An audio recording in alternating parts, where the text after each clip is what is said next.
চাপে পড়ে হুমায়ুনের ইউটার্ন, পুলিশকে শায়েস্তা করার মন্তব্য প্রত্যাহার।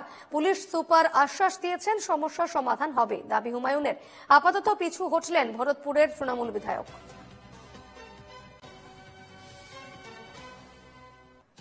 আমি সেটা আর বলবো না, বললাম তো কালকেও তো আমি স্পেসিফিক কিছু বলিনি। আমার কাছে তো স্পেসিফিক অনেক কিছুই ছিল। আমি সেটা বলেছি কি কালকে বক্তৃতাতেও বলিনি, আমি শুধু থানা উল্লেখ করেছি। আমি তো মুর্শিদাবাদে 27টা থানা আছে, 3টে থানা নিয়ে বলেছি, তাই নিয়েই আপনাদের একদম গোটা রাজ্যে হলকম্প হয়ে গেছে। তাহলে আমি যদি অন্যান্য থানা নিয়ে না বলাই তাহলে তো আরো বেশি বিড়ম্বনায় পড়তাম। যে আমি যেটা কাল বলেছি সেই বক্তব্য থেকে আমি সরে আসছি বা প্রত্যাহার করছি, একটাই কারণে আমাকে এসপি সাহেব বলেননি, কিন্তু আমি নিজে থেকে আপনাদের বলছি যে এসপি সাহেবের সাথে আমার গঠনমূলক আলোচনা হয়েছে, খুবই সন্তোষজনক আলোচনা হয়েছে, এবং এসপি সাহেব সত্যিই লোকটি খুব ভালো। আমরা শুনছিলাম হুমায়ুন কবিরের মন্তব্য। তিনি বলছেন যে এসপির সঙ্গে কথা হয়েছে, গঠনমূলক কথা হয়েছে, এবং এসপির সঙ্গে কথা হওয়ার পরেই তিনি তার যে স্ট্যান্ড পয়েন্ট, সেই স্ট্যান্ড পয়েন্ট থেকে সরে দাঁড়িয়েছেন। আমাদের সঙ্গে রয়েছেন প্রতিনিধি বিনয় রায়। বিনয়, ঠিক কি জানালেন হুমায়ুন কবির? দেখো, একেবারে মুর্শিদাবাদের বেশ কয়েকটি থানা নিয়ে গতকাল তিনি একটি বক্তব্য রাখতে গিয়ে একটি সভায় তিনি বলেছিলেন যে আমার যেহেতু শাসক দলে রয়েছি তাই আমার হাত পায়ে বেরিয়ে দেওয়া রয়েছে, আমি বিরোধী দলে থাকলে 24 ঘন্টায় শায়েস্তা করে দিতাম। এবং 24 ঘন্টা কাটতে না কাটতেই কিন্তু এই যে বক্তব্য, সেই বক্তব্য থেকে সরে দাঁড়ালেন ভরতপুরের তৃণমূল বিধায়ক হুমায়ুন কবির। তার আজকে পরিষ্কার বক্তব্য যে তিনি যে বক্তব্য রেখেছিলেন সেই বক্তব্য থেকে তিনি সরে দাঁড়াচ্ছেন, তিনি এই বক্তব্য প্রত্যাহার করে নিলেন।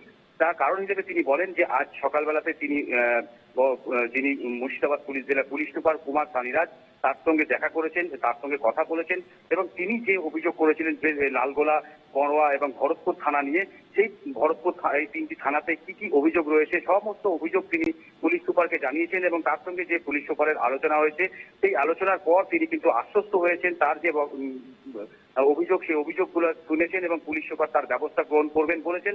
এবং তারপরে তিনি যে বক্তব্য রেখেছিলেন গতকাল, সেই বক্তব্য থেকে তিনি সরে দাঁড়ালেন, বক্তব্য তিনি প্রত্যাহার করে নিলেন, এমনটাই তিনি দাবি করেছেন।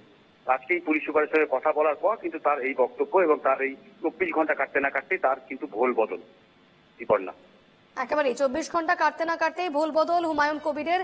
একেবারে ইউটার্ন, যে মন্তব্য তিনি করেছিলেন যে তিনি যদি বিরোধী দলে থাকতেন তাহলে সেক্ষেত্রে তিনি পুলিশকে একেবারে শায়েস্তা করে দিতেন, এবং তার হাত পা বাঁধা রয়েছে কারণ তিনি শাসক দলে রয়েছেন। এবং এবার কি তাহলে কোনো চাপে পড়ে হুমায়ুন ইউটার্ন নিয়েছেন, সেই বিষয়টি কিন্তু ঘুরপাক খাচ্ছে রাজনৈতিক মহলে।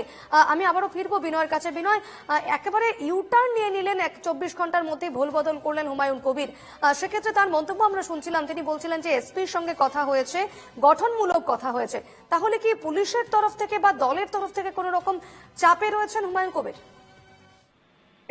কিন্তু পুরোপুরি তিনি এড়িয়ে গেছেন তার যেটা বক্তব্য, তার সঙ্গে কিন্তু তার এই মন্তব্যের পর দল কোন রকম ভাবে তার সঙ্গে কোনো যোগাযোগ করেনি তার এই মন্তব্য নিয়ে। এবং পুলিশ সুপারের সঙ্গে যে কথা হয়েছে, পুলিশ সুপার তার পুরো অভিযোগ শুনেছেন এবং তিনি পুলিশ সুপার যেটা তাকে জানিয়েছেন যে তার যদি কোনো অভিযোগ থাকে স্পেসিফিক ভাবে কোনো থানার বিরুদ্ধে বা কোনো পুলিশের বিরুদ্ধে থাকে, প্ল্যাটফর্মে কোনো মিডিয়ায় বাইক বা কোনো অভিযোগের মিডিয়াতে কোনো বক্তব্য না দিয়ে সরাসরি পুলিশ সুপার নিজে তাকে জানাতেন বলেছেন। এবং তিনি যখন এই যে পুলিশ সুপারের এই যে বক্তব্য যে যার অভিযোগ থাকলে পুলিশ সুপারকে জানাতে, এবং পুলিশ সুপার সেই অভিযোগের কিন্তু দ্রুত ব্যবস্থা গ্রহণ করবেন এমনটাই পুলিশ সুপার জানিয়েছেন বিধায়ককে। তারপরে কিন্তু আশ্বস্ত হয়েছেন তিনি, এবং তার সেই জায়গা থেকে তার যে বক্তব্য, সেই বক্তব্য থেকে কিন্তু সরে দাঁড়াচ্ছেন। বিরোধী দলের তরফ থেকে যেটা বলা হচ্ছে যে যেভাবে অনুব্রত মণ্ডলের বিরুদ্ধে দল ব্যবস্থা গ্রহণ করার পর 24 ঘন্টার মধ্যে ক্ষমা চাইতে হয়েছে, সেই জায়গা থেকে অনুব্রত মণ্ডলের পাশে যেমন দল দাঁড়ায়নি, সেক্ষেত্রে হুমায়ুন কবিরের পাশেও কিন্তু দল দাঁড়াবে না, এই একটা জায়গা, এই একটা ভয় থেকে কিন্তু হুমায়ুন কবিরের এই ভোল বদল, এমনটা কিন্তু মনে করছে বিরোধী রাজনৈতিক দলের নেতা কর্মীরা। বেশ বেশ, ধন্যবাদ বিনয়। ঠিক কি বলেছিলেন হুমায়ুন একবার শুনে নেব। সেটা আর বলবো না, বললাম তো কালকেও তো আমি স্পেসিফিক কিছু বলিনি। আমার কাছে তো স্পেসিফিক অনেক কিছুই ছিল। আমি সেটা বলেছি কি কালকে বক্তৃতাতেও বলিনি, আমি শুধু থানা উল্লেখ করেছি। আমি তো মুর্শিদাবাদে 27টা থানা আছে, 3টে থানা নিয়ে বলেছি, তাই নিয়েই আপনাদের একদম গোটা রাজ্যে হলকম্প হয়ে গেছে। তাহলে আমি যদি অন্যান্য থানা নিয়ে না বলাই তাহলে তো আরো বেশি বিড়ম্বনায় পড়তাম। যে আমি যেটা কাল বলেছি সেই বক্তব্য থেকে আমি সরে আসছি, বা প্রত্যাহার করছি, একটাই কারণে আমাকে এসপি সাহেব বলেননি, কিন্তু আমি নিজে থেকে আপনাদের বলছি যে এসপি সাহেবের সাথে আমার গঠনমূলক আলোচনা হয়েছে, খুবই সন্তোষজনক আলোচনা হয়েছে, এবং এসপি সাহেব সত্যিই লোকটি খুব ভালো।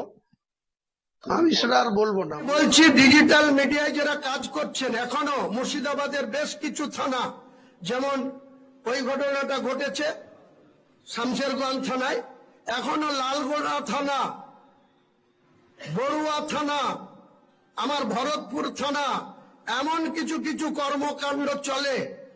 আমি যদি বিরোধী আসনে থাকতাম 24 ঘন্টা সময় লাগতো না এসব সাহেস্তা করতে, কিন্তু আমার হাত পায়ে বেড়ি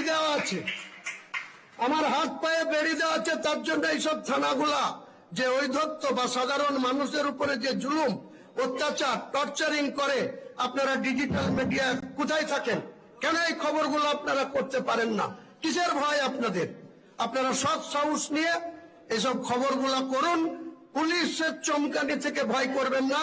পুলিশ যদি আপনাদের অন্যায়ভাবে আপনাদের ফ্যামিলিকে ডিস্টার্ব করে, আপনাদের ভিতরে সমুদ্র কেস করে রাতের অন্ধকারে তুলে আনে, আমাকে খবরটা দেবেন, আমি আপনাদের পাশে আছি, থাকবো।